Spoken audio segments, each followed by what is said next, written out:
आपको शायद ये नहीं मालूम हो, यूपी वालों का नहीं, इटावा वालों का कब्जा हुआ है आपके झारखंड का। फजलुर रहमान भी इटावा के और मैं भी इटावा। खैर इसमें कोई बड़ी बात नहीं है। अल्लाह रब्बुल आलमीन जिससे भी दीन का काम लेता है, जरूरत इस बात की है कि हम सुनने से ज्यादा उस पर अमल करें। यही वक्त की जरूरत है। सच बताता हूं, जितने आप यहाँ बैठे हैं, अल्लाह की कसम इससे ज्यादा लोग बाहर दुकानों में, मेरी गाड़ी किस पोजीशन और किस कंडीशन से यहां तक पहुंची वो मैं समझ रहा हूं। जब मुझ जैसे आदमी को 100 कदम 200 कदम की दूरी पर आने में 15 से 20 मिनट लग जाएं, तो आप सोचिए कि आम लोगों को कितनी परेशानी होगी।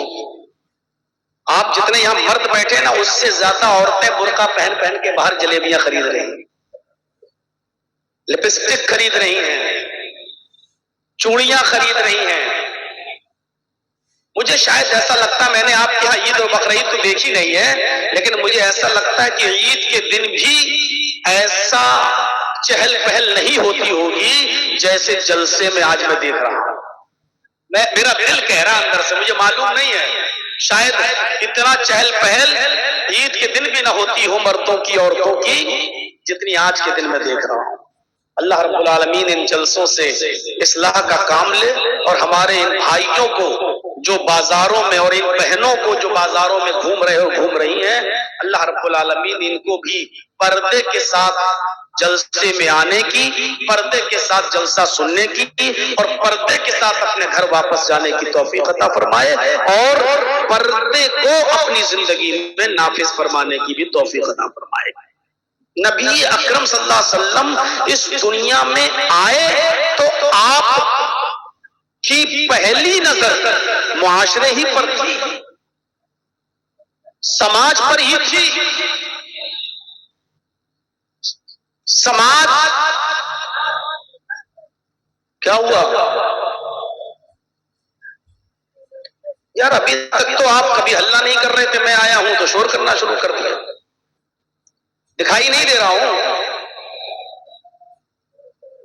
ए भाई बैठ जाओ, देखना जरूरी है उन लोगों को पीछे जो बैठे हैं। भाई ऐसे मत देखना कि मुझ पे नजर लग जाए, वैसे ही 57 किलो का हूं और कम ना हो जाऊंगा। बैठ जाइए, आप लोग बैठ जाओ, पीछे वालों को दिक्कत ना हो। अब भाई इतनी देर से बैठे हैं और आप खड़े हो जाएंगे उनके सामने, तो गुस्सा तो उनका जायज है ना। आप तो आ गए छिछोरापन करके, फील्ड देख के, हमको नहीं मालूम है कि आपके मैदान में क्या क्या हो रहा है। अभी भी चले जाइए, कितने बुरके वालियां गोदियों में लेटी हुई हैं दूसरों से, इस रात में भी सब मालूम है। अब ये लोग शुरू से बैठे हैं तो आप उनको बीच में खड़े होकर डिस्टर्ब करेंगे? बैठ जाइए भाई। 25-26 सालों से जलसा कर रहा हूं, बिहार में तो पकड़े जाते हैं हर जलसे में लड़के और लड़के, बैठा लिया जाता है। सुबह पंचायती होती है, क्या किया जाए, ये सब देखा हुआ हूं अपनी आंखों से। जलसे दीन की इस्लाह के लिए होते हैं। बेचारे 19 साल से नाज़िम है, पूछिए कितनी मेहनत की होगी इन लोग इस इदारे को यहां तक पहुंचाने में, इतनी तरक्की करने में। इस जलसे को कामयाब कीजिए मेरे भाइयों। नबी अकरम ने मुआशरे की इस्लाह की, क्या बुराइयां नहीं थी? कौन सी ऐसी बुराई थी जो मोहम्मद रसूलुल्लाह के आने से पहले अरब के अंदर मौजूद नहीं थी? कुरान कहता है वल्लज़ी बअसा फिल उम्मीयीना रसूलन मिनहुम यतलू अलैहिम आयातिही। हमने उम्मियों के अंदर एक उम्मी रसूल उन्हीं में से भेजा, अनपढ़ों के अंदर एक रसूल उन्हीं में से हमने उनके अंदर मबऊस फरमाया। यतलू अलैहिम आयातिही, वो अल्लाह की आयतों की तिलावत करता है, कुरान की तिलावत करता है। व युज़क्कीहिम, और मुआशरे को पाको साफ करता है, तज़किया नफ्स। इसलिए अगर कोई ऐसी बात हमारे सामने आ जाए जो हमारे मुआशरे में पाई जाती है और जर्जी साहब अगर उसको बयान कर रहे हो पाई जाती हो तो उसको बुरा नहीं मानना चाहिए। इस आप हमारे खिलाफ बोल रहे हैं, ये हमारे समाज में ये सब हो रहा है तो उसी की तरफ निशानदेही कर रहे हैं। ये तो अल्लाह ताला ने नबी की शान बताई है कि मुआशरे को पाक साफ, समाज में जो बुराइयां हैं वो पाक साफ करते हैं आप, तज़किये नफ्स करते हैं। अरब के अंदर कैसी बुराइयां थी, एक एक पर अगर आप नजर डालेंगे तो आप दंग रह जाएंगे कि अल्लाह के नबी ने उन बुराइयों को कैसे खत्म। भागवत पुराण का एक मंत्र है, उस मंत्र में भी यही बताया गया है कि अंधेरा इतना होगा, लेकिन उस अंधेरे को मिटाने वाले मोहम्मद रसूलुल्लाह होंगे नाम के साथ। अज्ञान हेतु किरत मोह मदांधिकारम नाशम विधायम हितदोदयते विवेका। मंत्र पढ़ूंगा नहीं, बस एक पढ़ दिया हूं, वरना टीवी चैनल पर देखिए तो आज भी बोल रहा है, बोल रहा नहीं बोल रही है।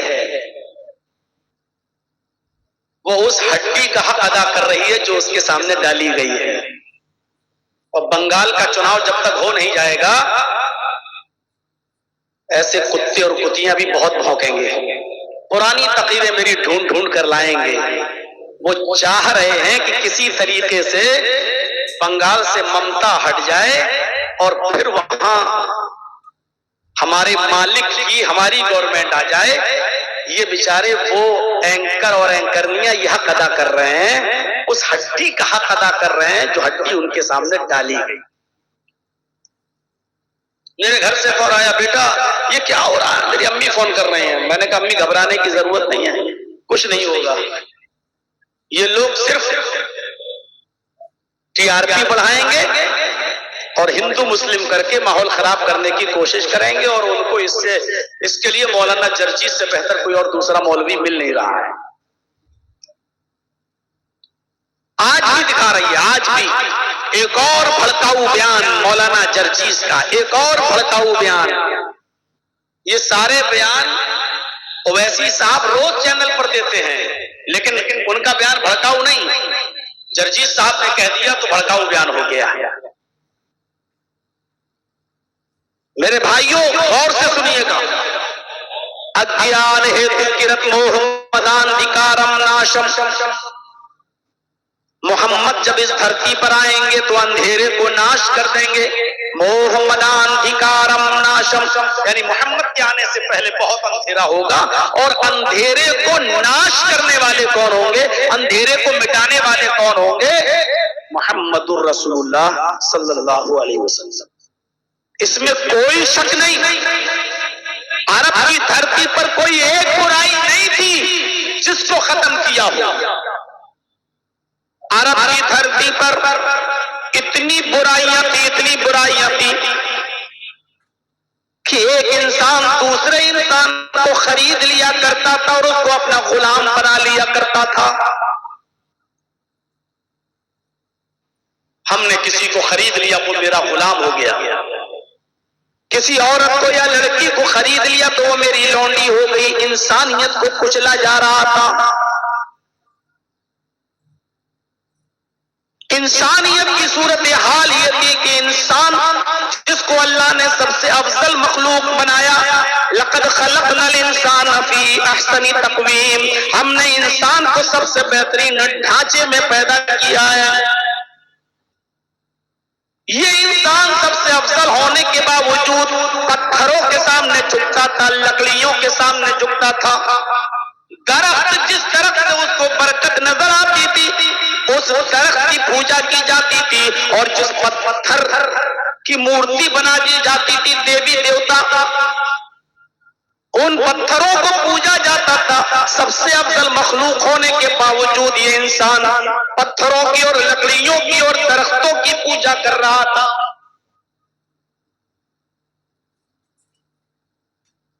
हालत ये थी कि शराब इतनी पी जाती थी कि जब उनके घर में कोई बच्चा पैदा होता तो उस बच्चे को मां का दूध या शहद नहीं पिलाया जाता, सबसे पहले उसके हलक में शराब के कतरे डाले जाते थे। और शराब के नशे में इतना धुत हो जाता था कि शराब पीकर वो भूल जाता था कि मेरी बीवी कौन है और मेरी बेटी कौन है।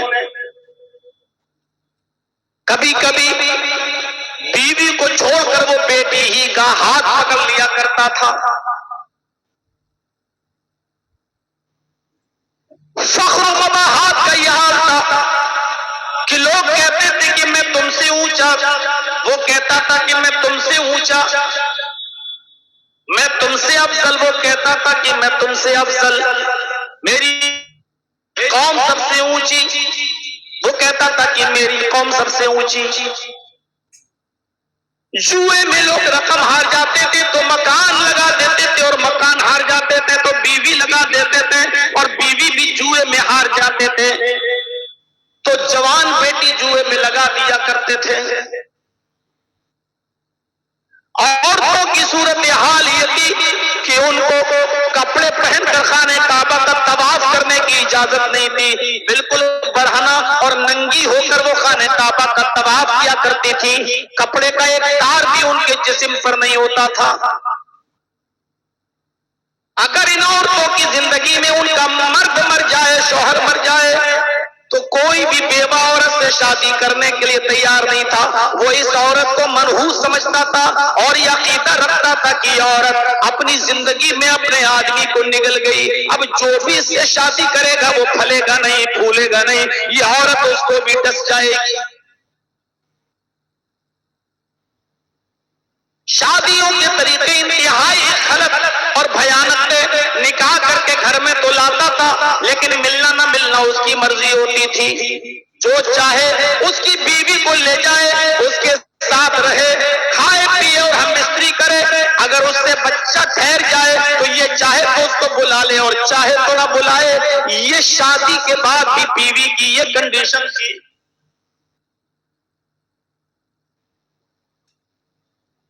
लड़के पैदा होते तो इस डर से मार डाले जाते कि ये कहीं बड़े होकर मेरे साथ न खाएं, और लड़कियां पैदा होती तो पैदा होने के बाद ही उनको जिंदा दफन कर दिया जाता, जिंदा दरगोर कर दिया जाता। उन बच्चियों को इस दुनिया में जिंदा रहने का अधिकार न था।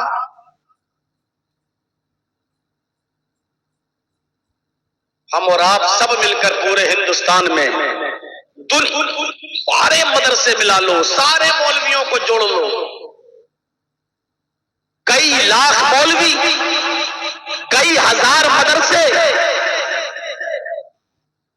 लेकिन अभी सिर्फ एक बुराई नहीं रुक पाई जहेज की। मोहम्मद रसूलुल्लाह ने मुआशरे को कैसे साफ किया, किस तरीके से मुआशरे को पाक किया, हम नहीं जानते। शराब धीरे धीरे हराम हुई, क्योंकि इतने रसिया थे शराब के कि अल्लाह के नबी सल्लल्लाहु अलैहि वसल्लम को हजरत उमर जैसे सहाबी ये कह रहे हैं, अल्लाह के नबी शराब हराम करार दे दीजिए, शराब बहुत नुकसान पहुंचा रही है समाज में। लेकिन अल्लाह के नबी सल्लल्लाहु अलैहि वसल्लम हजरत उमर फारूक की बात भी नहीं मान रहे हैं। कह रहे हैं नहीं उमर, अगर शराब हराम कर देंगे तो ये लोग शराब इतनी आसानी से नहीं छोड़ पाएंगे। पैदा होते ही बच्चे के मुंह में शराब डाली जाती हो, इतनी शराब पीने वाली कौम ये शराब कैसे छोड़ देगी। हजरत उमर फारूक ने कई मर्तबा कहा अल्लाह के रसूल शराब हराम करार दे दीजिए, लेकिन अल्लाह के नबी कहते हैं कि नहीं। सोचिए कितना मुश्किल था शराब को हराम करार देना। पहली आयत जो शराब के सिलसिले में नाजिल होती है वो ये है कि शराब और जुए में मुनाफे भी हैं, मुनाफिउल लिन्नास। शराब के अंदर और जुए के अंदर कुछ नफा भी है, कुछ मुनाफा भी है, कुछ अच्छाई भी है।